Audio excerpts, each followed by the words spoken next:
Good morning, children, and hello, everybody. How are you? I hope that you all are fit, fine, and healthy. और मैं आशा करती हूँ कि आप बहुत खुश होंगे और हेल्दी होंगे, स्वस्थ होंगे. और children, as you know that कि we have already started the online classes for you. And it's you know that the world is going through a very critical condition once again. And but the study should not be disturbed, it should be continue. So we are going to start the online classes for you. And children, you already know me because I have already taught you history in 9th class also. So you already know me about me. So children, जैसा कि आपको पता ही है कि हम लोग जो है ऑनलाइन क्लासेस आपके लिए, आप फिर से हम लोगों ने ऑनलाइन क्लासेस शुरू किया है. वो आपको, ताकि जो आपकी पढ़ाई है, जो आपकी स्टडी है, वो किसी तरीके से उसमें कोई रुकावट ना हो और आप जो है पढ़ाई को वो सीरियसली लें और आपकी पढ़ाई कंटिन्यू रहे. बच्चों, जैसा आप जानते हैं कि कोई भी काम शुरू करने से पहले बच्चों हम भगवान या ईश्वर का नाम लेते हैं. So let's start the day with the gods name, and with his let's pray to him that may God bless us, may God protect us, and may God bless us with his blessings and graces, so that we can cope up with this critical condition. हम भगवान और ईश्वर का नाम लेकर दिन की शुरुआत करते हैं और ये भगवान से हम प्रार्थना करते हैं कि जो है ये जो जो बहुत ही जो मुश्किल दौर है वो हमारी ज़िंदगी से चला जाए और हम सबको जो है वो अपने शैडो या अपने रहम पर रहम और रहम करम के इसमें साए में रखे. तो वी शुड तो हमें प्रे करना चाहिए बच्चों, क्योंकि we are going through a very critical situation. So let's start the day with some positive notes and some positive thinking and thoughts, and with the God's name, let's start the day, and let's start the day with fresh thinking and fresh mood. So children, you already know me. जैसा कि आपको पता ही है कि मैं आपको history पढ़ाऊँगी, क्योंकि मैं आपको हिस्ट्री मैंने 9th में आपको पढ़ाया था.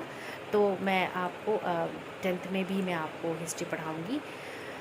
बच्चों की, एज़ यू नो दैट कि we have already discussed the syllabus of the 10th class history, 10th class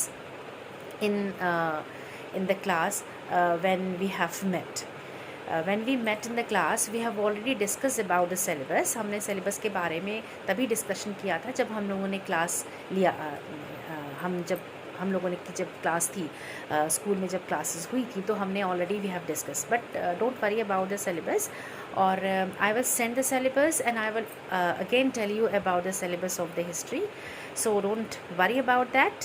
and मैं आपको एक बार फिर से सिलेबस बता दूंगी और मैं आपको सिलेबस का एक PDF बनाकर भी आपके ग्रुप पे आई विल सेंड. चिल्ड्रन, जैसे कि हिस्ट्री का पहला chapter we have already started the first chapter of the history, that is the rise of nationalism in Europe in 19th century. हमने हिस्ट्री का पहला जो पार्ट था वो था आपका यूरोप में 19वीं शताब्दी में यूरोप में राष्ट्रवाद का उदय. हमने इस चैप्टर को we have already started this chapter, and we have already discussed some of the 1 or 2 points. The first 2 points we have already discussed of that chapter.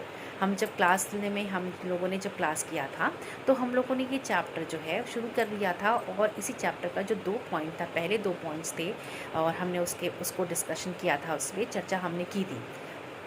But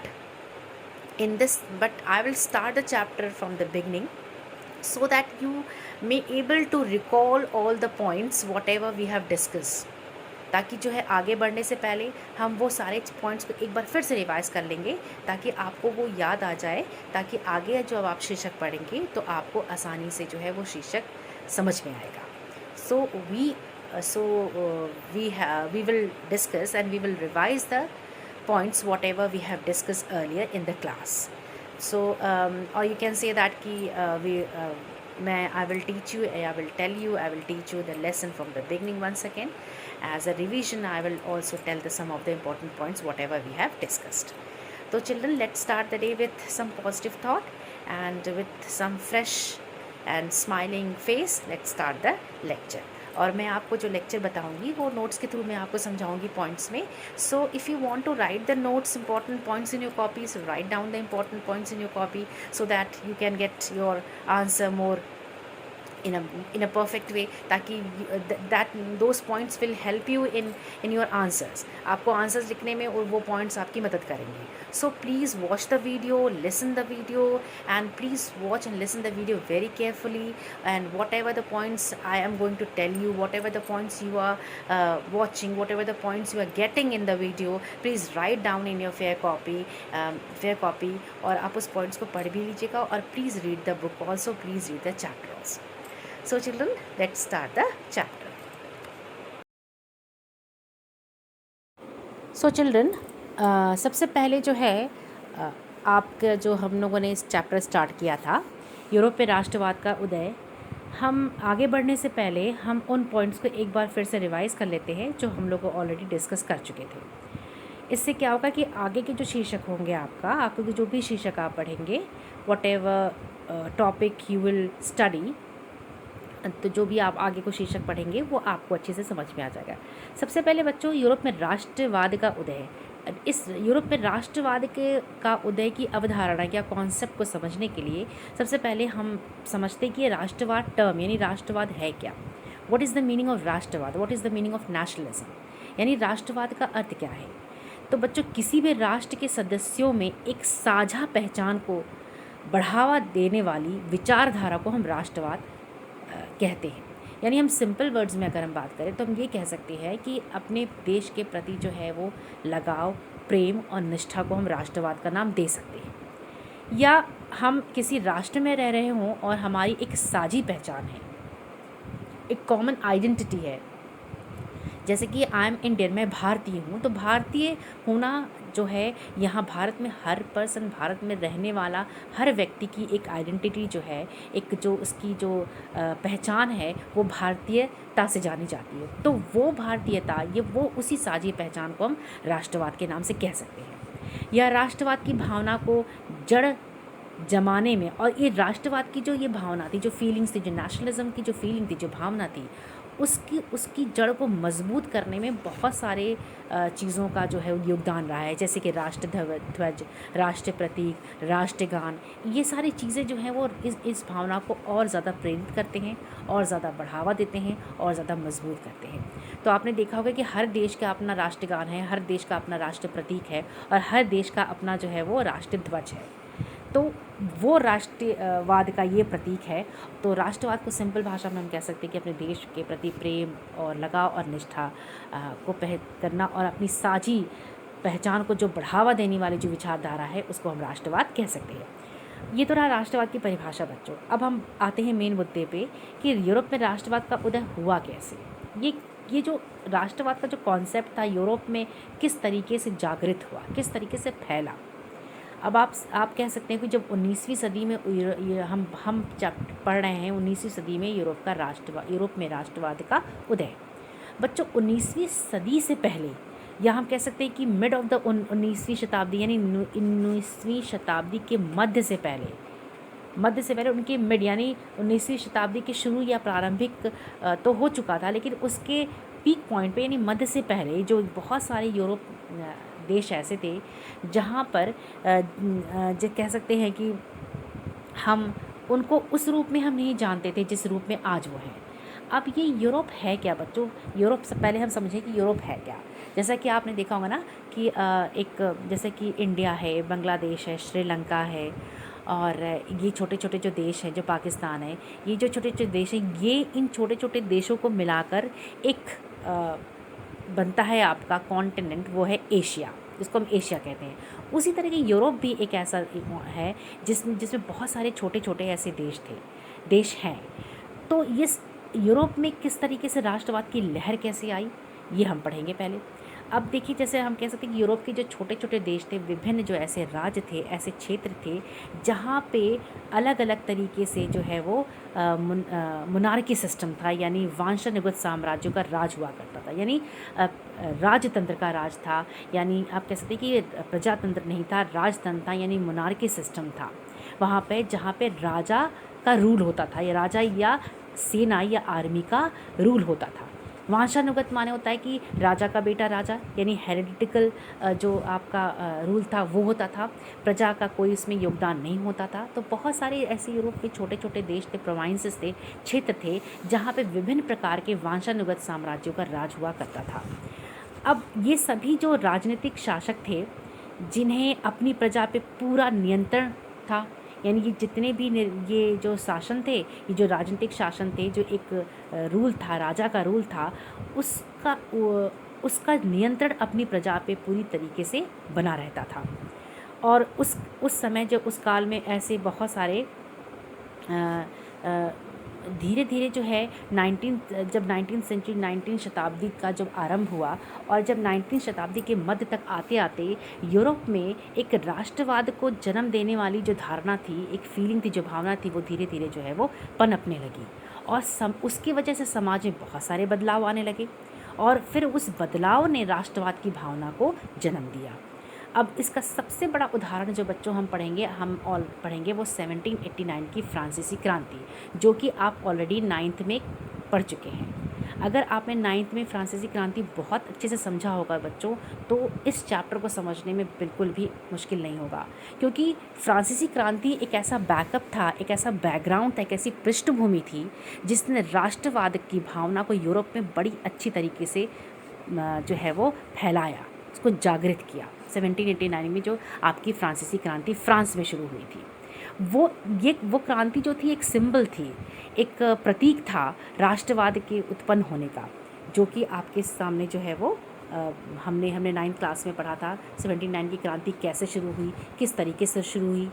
तो इसने क्या किया, इस क्रांति ने क्या किया, तो बच्चों इस क्रांति यानी 1789 में जो शुरू होने वाली फ्रांसीसी क्रांति थी, इसके साथ ही बहुत सारे नए राष्ट्रों के निर्माण की प्रोसेस, यानी फॉर्मेशन की जो प्रोसेस था, निर्माण की जो प्रक्रिया थी, वो शुरू हो गई। यानी 1789 में फ्रांस में क्रांति शुरू हुई। इस क्रांति से प्रभावित होकर यूरोप के अन्य छोटे देश भी प्रभावित हुए, और उससे प्रभावित होकर उनके देश में भी अन्य देशों में भी जो है क्रांति शुरू हुई, और लोग जो है वो राजतंत्र को नहीं चाहते थे, राजतंत्र को वो समाप्त करना चाहते थे, और वो प्रजातंत्र लाना चाहते थे। तो 1789 एक बैकग्राउंड, एक बहुत बड़ा कॉज था यूरोप में राष्ट्रवाद की भावना उत्पन्न करने में।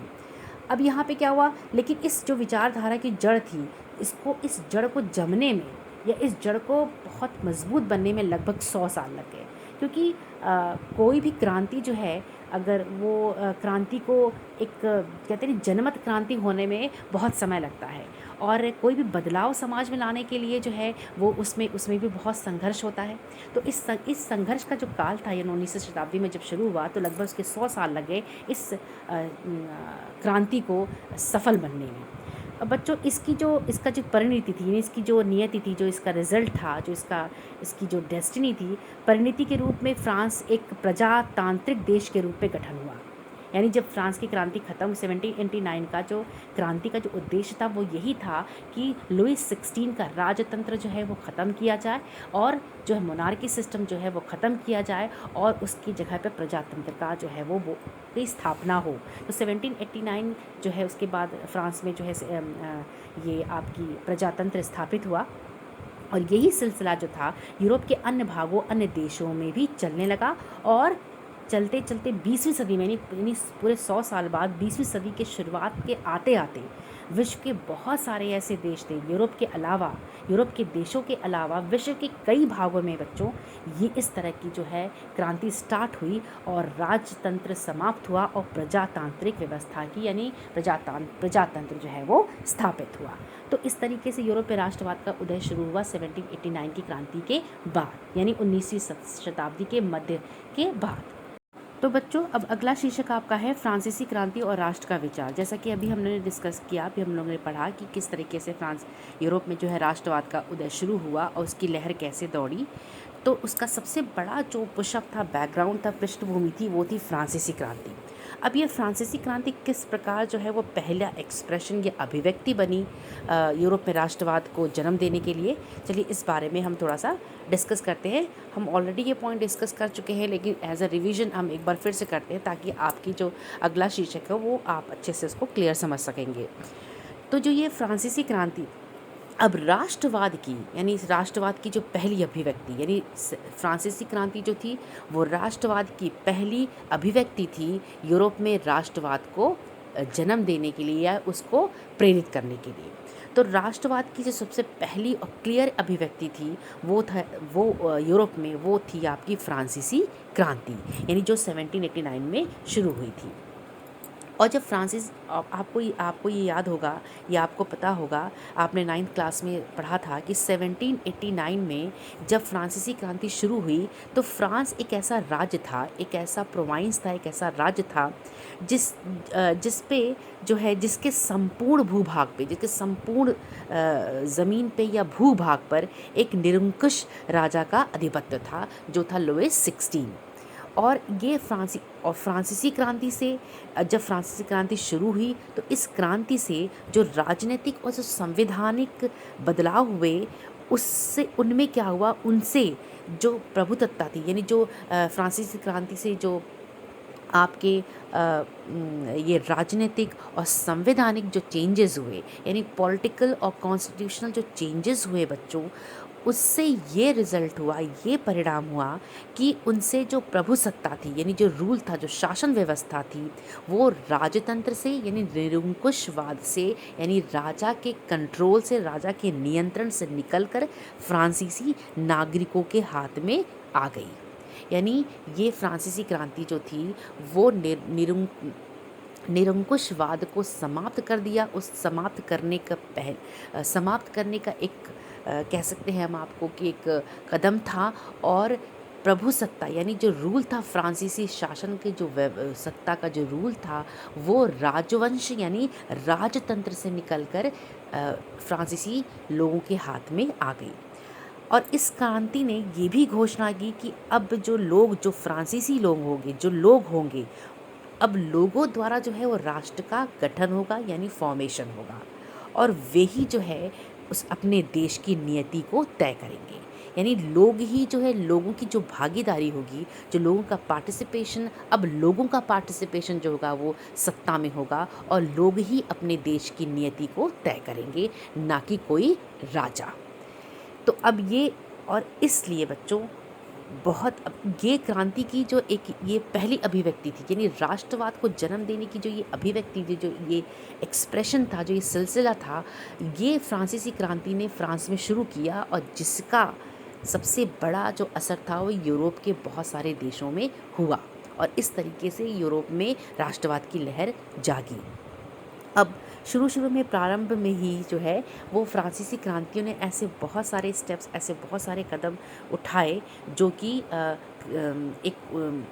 जो कि इस राष्ट्रवाद की लहर को आगे बढ़ाया।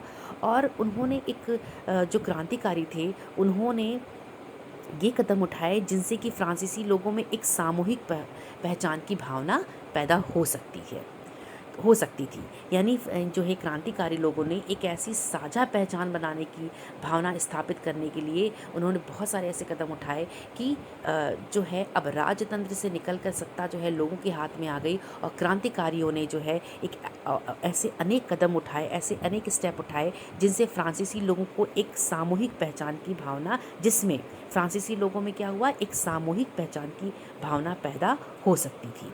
जैसे कि आपके स्क्रीन पे देखिए पॉइंट वाइज लिखा हुआ है कि पहला क्या स्टेप था, पहला क्या कदम था। इसको हम कह सकते हैं एक पितृभूमि, इसको इंग्लिश में कहते हैं ला पैट्रे, और नागरिक यानी ली सिटियन, यानी इसको हम कहते हैं एक पितृभूमि और उसके नागरिकों की भावना का प्रचार, जिससे एक ऐसे समाज की अवधारणा को बल मिले जिसमें लोगों को संविधान से समान अधिकार प्राप्त हो। यानी एक ऐसे विचारों, उन्होंने एक ऐसी जो है स्टेप उठाया जैसे पितृभूमि और नागरिक जैसे विचार, कि इसमें एक संयुक्त समुदाय के विचार पर उन्होंने बल दिया, जिससे एक संविधान के अंतर्गत उन्हें तो बच्चों जिस संवैधानिक तौर पे उन्हें जो है वो समान अधिकार मिले। दूसरा था कि जो राजसी प्रतीक को हटाकर एक नए फ्रांसीसी झंडे का इस्तेमाल किया गया, जो कि तिरंगा था। यानी जो राजवंश का जो आपका झंडा था, उसको हटा के उन्होंने क्या किया, एक नई फ्रांसीसी झंडे का जो है वो उन्होंने उपयोग किया, और वो उन्होंने नई फ्रांसीसी झंडे का इस्तेमाल किया जो कि तिरंगा था। जैसे अब वो प्रजातंत्र आ गया था, तो यहाँ पर क्या था कि अब फ्रांसीसी झंडा था, ना कि एक राष्ट्र ध्वज उन्होंने बनाया, ना कि अब राजवंश का झंडा हटा के उन्होंने अपना अपना राष्ट्र ध्वज जो है उन्होंने उसका इस्तेमाल किया। तीसरा आपका था कि स्टेट जर्नल, जो कि एक असेंबली थी। स्टेट जर्नल वो असेंबली थी जिसमें बच्चों जैसे कि उसमें स्टेट जर्नल का जो आपका ये था कि उसमें राजा और राजा के जो चीफ थे, नोबल्स थे, वो पार्टिसिपेट करते थे और वो जो है वो फैसला करते थे, डिसीजन लेते थे। अब इस असेंबली को, इस स्टेट जर्नल को सक्रिय नागरिकों द्वारा चुना गया और उसका नाम बदल कर क्या रखा गया, नेशनल असेंबली कर दिया गया। जो कि अब नेशनल असेंबली इसलिए किया गया क्योंकि यहाँ राष्ट्रवाद की बात हो रही है, राष्ट्र बनाने की बात हो रही है। अब राष्ट्र, और यहाँ पे अब फ्रांस जो है वो एक राष्ट्र राज्य के रूप में स्थापित हुआ। तो बच्चों ये राष्ट्र राज्य क्या है? राष्ट्र राज्य बच्चों उसका मतलब ये होता है कि वो राष्ट्र जिसमें एक साझा, नागरिकों की एक साझा पहचान दी जाए। अगर देश में बहुत सारी विभिन्नताएं होती हैं, जैसे कि हमारे देश में है, भारतवर्ष में हमारे बहुत सारे ऐसे धर्मों के मानने वाले लोग हैं, भाषाओं के बोलने वाले लोग हैं, तो इसमें इन विभिन्नताओं में भी हमारी एक साझा पहचान है। वो साझा पहचान क्या है कि हम भारतीय हैं, यानी भारतीयता जो है वो एक साझा पहचान है भारतीय लोगों की। भले ही वो अलग अलग कम्युनिटीज़, अलग अलग समुदाय के मानने वाले लोग हों, अलग अलग धर्मों को मानने वाले लोग हों, अलग अलग भाषाओं को मानने वाले लोग हैं या बोलने वाले लोग हों, लेकिन उनकी अपनी एक साझा पहचान है, वो है भारतीयता। तो ये राष्ट्र राज्य का, इसको हम राष्ट्र राज्य की अवधारणा कह सकते हैं। तो यही चीज़ जो थी वो फ्रांस में भी हुई, फ्रांसीसी क्रांति के बाद। ये फ्रांसीसी क्रांति के बाद ये हुआ कि फ्रांस को एक राष्ट्र राज्य स्थापित किया गया, जिसमें फ्रांसीसी लोगों की एक साझा पहचान स्थापित हुई। तो ये थी आपकी, तो इसलिए स्टेट जर्नल जो कि राजवंश का एक जर्नल असेंबली थी, उसको लोगों ने सक्रिय रूप से उसको उसने चुना, लोगों ने चुना और उसको बदल कर नेशनल असेंबली कर दिया गया। अगला आपका था कि राष्ट्र के नाम पे नए जो है राष्ट्रीय गान जो है वो बनाए गए। तो बच्चों अगला था कि राष्ट्र के नाम पे नए स्तुति गान बनाए गए, गीत बनाए गए और शपथ लिए गए, यानी उनका अपना राष्ट्रीय गान जो है वो बनाया गया, जैसे कि हर देश का अपना राष्ट्रध्वज राष्ट्रीय गान होता है। फिर दूसरा कि जिन्होंने 1789 क्रांति में भाग लिया था और जो शहीद हुए थे उनको भी सम्मानित किया गया। अगला था कि उन्हें एक प्रशासनिक व्यवस्था बनाई गई जिसमें सभी नागरिक जो थे उनके लिए समान नियम रहे, यानी सभी नागरिक जो है वो लॉ या नियम के जो है समक्ष बराबर हों। फिर अगला है कि फ्रांस के इस बड़े भूभाग में जो कस्टम ड्यूटी था, जो गुड्स पर टैक्सेस लगते थे, जो माल पे टैक्सेस लगते थे, वस्तुओं पे टैक्सेस लगती थी, वो हटा दिया गया। फिर इसके बाद अगला स्टेप था कि भार और माप की, यानी जो मेजरमेंट की एक फिक्स्ड जो है, यानी किसी भी चीज़ को लैंड मेजरमेंट करने की या किसी भी चीज़ को मेजरमेंट के लिए मापन की जो एक मानक पद्धति थी, यानी मेजरमेंट का फिक्स सिस्टम जो है वो बनाया गया कि मतलब हर चीज़ के लिए एक फिक्स्ड मेजरमेंट होगा और वो मेजरमेंट हर व्यक्ति के लिए बराबर होगा। फिर अगला था कि क्षेत्रीय भाषाओं को हटा दिया गया, यानी फ्रांस जो है वो जैसे अलग अलग प्रोविंसेस में अलग अलग कम्युनिटीज़ के लोग अपनी अपनी भाषा को बोल रहे थे, अपने अपने कल्चरल कम्युनिटी को आगे बढ़ावा दे रहे थे। तो ये चीज़ समाप्त कर दी गई और एक साझा जो है वो एक भाषा को अपनाया गया, वो था फ्रेंच भाषा, यानी फ्रेंच भाषा को राष्ट्र की आम भाषा के रूप में बढ़ावा दिया गया, क्योंकि अब बात हो गई थी प्रजातंत्र, यानी अब राजवंश समाप्त होकर सत्ता जो है वो नागरिकों के हाथ में थी, फ्रांसीसी लोगों के हाथ में थी। और क्रांतिकारियों ने ये भी घोषणा की कि राष्ट्र का यह भाग्य और लक्ष्य था कि ये यूरोप के लोगों को जो है, यूरोप के अन्य लोगों को भी जिन निरंकुश शासकों से जो है वो मुक्त कराएगा। और दूसरे शब्दों में हम कह सकते हैं कि यूरोप के जो अन्य लोग थे वो उन्होंने इन राष्ट्रों का गठन करना शुरू कर दिया, बहुत सारे जो है। और ये फ्रांस की जो क्रांति थी, इसकी जो ये इसी घटनाओं की जो खबर थी यूरोप के अन्य देशों तक भी पहुंचने लगी और वहाँ पे उन्होंने यूरोप के अन्य देशों में गतिविधियाँ, अभियान जो है वो चालू होने लगे और फ्रांसीसी क्रांति से प्रभावित होकर वो भी जो है राष्ट्रवाद की अवधारणा से अवगत हो गए और उन्होंने और वो देश भी, यूरोप के अन्य देश भी जो है इससे प्रभावित होकर वहाँ पे भी राष्ट्रवाद की जो है वो पृष्ठभूमि तैयार होने लगी। और बहुत सारे शिक्षित वर्ग और बहुत सारे जो है वो ऐसे वर्ग जो छात्र और शिक्षित वर्ग जो है वो सामने आए और उन्होंने अपनी एक कमेटी बनाई। उस कमेटी को हम जैकोबिन क्लब कहते हैं। ये एक ऐसा क्लब था जिसमें शिक्षित वर्ग का पार्टिसिपेशन था, भागीदारी थी, और उन्होंने अपने शिक्षा के आधार पर बहुत सारे ऐसे अभियान और बहुत सारी गतिविधियां चलाई जिससे राष्ट्रवाद की अवधारणा आगे बढ़ी। और यूरोप के बहुत सारे ऐसे देश जो हैं वो उन्होंने भी जो है वो निरंकुशवाद के खिलाफ जो है एक लड़ाई संघर्ष जारी किया। और फिर उसके बाद 1790 के दशक में हॉलैंड, बेल्जियम, स्विट्ज़रलैंड और इटली के बहुत बड़े इलाके में जो है राष्ट्रवाद की लहर दौड़ी, और फिर यहाँ पर भी जो है क्रांति हुई और उन्होंने निरंकुशवाद को समाप्त किया। तो ये था बच्चों आपका। अब निरंकुशवाद किसे कहते हैं बच्चों? निरंकुशवाद आपको मैं समझा दूँ कि निरंकुशवाद जिसे एब्सोल्यूटिज्म कहते हैं, ये एक ऐसी सरकार या शासन व्यवस्था है, निरंकुशवाद, जिसकी सत्ता पे किसी प्रकार का कोई अंकुश नहीं होता है। तो बच्चों निरंकुशवाद जो है एक ऐसी सरकार या शासन व्यवस्था है जिसकी सत्ता पे किसी भी प्रकार का कोई अंकुश नहीं होता है। और ऐसी ही राजशाही सरकारों को हम निरंकुश सरकार कहते हैं। तो जैसे कि फ्रांस था, फ्रांसीसी क्रांति से पहले 1789 की जब क्रांति शुरू हुई तब वहाँ पे निरंकुश शासन व्यवस्था थी लुई 16 की। तो ये तो बच्चों आपका टॉपिक आज जो है समाप्त करते हैं हम, और अगले जो शीर्षक में जो है हम यहीं पे आज समाप्त करते हैं, और अगले लेक्चर में जो है अगला जो है वो हम आपको टॉपिक पढ़ाएंगे और इस पार्ट को कंटिन्यू करेंगे। So let's stop here and अगले शीर्षक के लिए जो है अगले लेक्चर में हम अगला शीर्षक जो है वो पढ़ेंगे। So take care of your self and your family. Good bye.